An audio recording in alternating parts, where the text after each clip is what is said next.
यह मायानंद जतावे जो मेरे पद में आवे।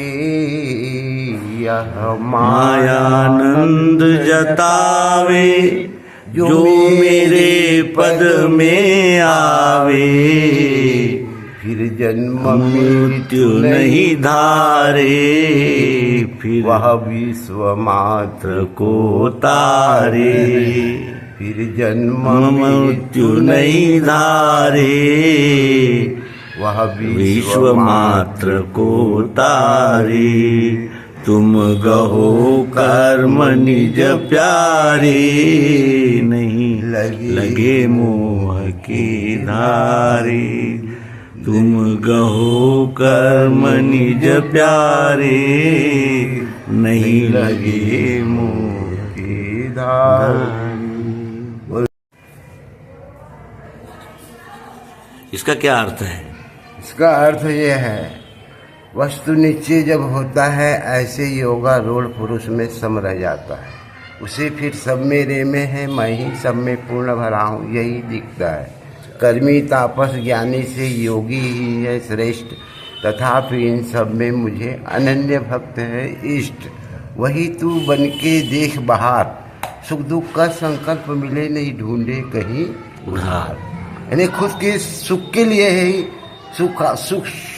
सुखा शांता रघुनाथ गाथा, ऐसे जो तुलसीदास ने जो कहा है उसके ही मुताबिक हम अपने आप को समझ में आता है कि यही विश्वरूपी परमात्मा है।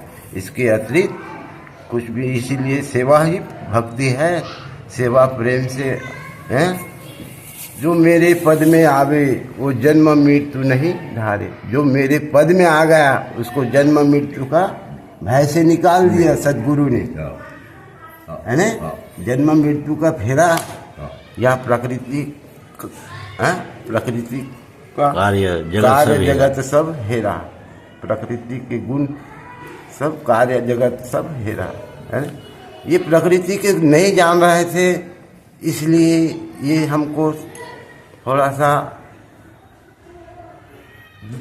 समझ में नहीं आता था कि ये विश्व रूप कैसा किसकी आवली। तो ये विश्व रूप ये सब में ही कैसा है। तो जो ये 5 तत्व 3 गुण अष्टधा प्रकृति है, ये स्वयं दुर्गा स्वयं खड़ा है। इसको सिर्फ याद करने की आवश्यकता है, इसको सिर्फ ध्यान में लाने की आवश्यकता है। ये ध्यान में मैं आ गया, मैं तुम्हारे अंदर आ गया तो तुम मेरे पास आ गए। कितने दिन बिछड़े थे, फिर वो फिर नहीं ये काम का वस्तु है, इसके पास जाना ही पड़ेगा, है। तुम विश्व रूप भेज दिया तुमको, है ना। यही खुशी है कि आपका जो काम सफल पा गया वही सतोगुण है। काम में तुमने कार्य किए, आपने सफलता पाया, वो सतोगुण है। बहुत बड़ी बात है ना। सतोगुण से इसी को बोला है, सात्विक से कल्याण हीन श्रद्धा सब कर्म असार। इस कारण सात्विक श्रद्धा से करो जगत व्यवहार।